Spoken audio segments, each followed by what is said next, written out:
few that dared to unmute during dictatorship rule were either mercilessly dealt with or were inaccessible because most were living in the diaspora.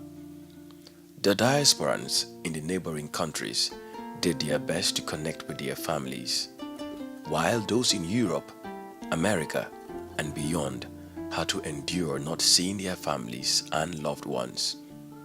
Another category who decided to stay in the country did so with a mind my business attitude, yet carefully raising consciousness through advocacy and civic enlightenment.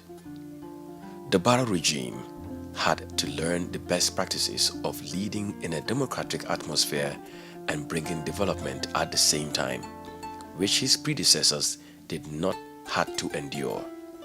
They ruled either by allowing democracy to flourish with slow infrastructure development or enforcing dictatorship and attempting to fast-track infrastructure development. Both had their credits, but it was like citizens could not enjoy a parallel development of both in a go. By the time the Gambia prepared for the 2016 presidential elections, a series of issues became campaigning points. The promise of democracy and freedom of speech, promoting peace and development, creating job opportunities for young people, and other governance priority concerns. During the 2016 campaign, candidate Adama Barrow and his coalition team crisscrossed the most remote parts of the Gambia, experiencing first-hand exclusion and isolation most Gambians lived in due to lack of access to good roads, clean drinking water, health facilities, and the poor state of school infrastructures.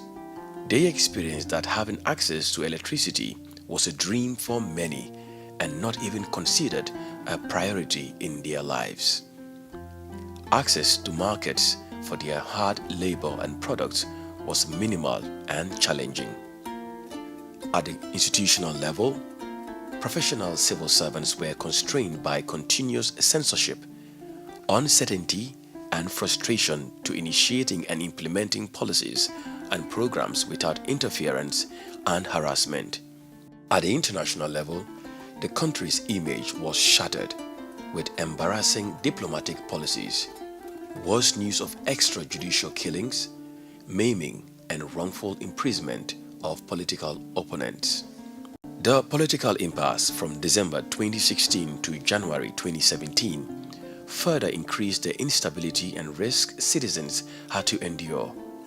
Eventually, the dust was settled and the reality of running a country in a democratic dispensation kicked off again from the Jawara regime with a new impetus.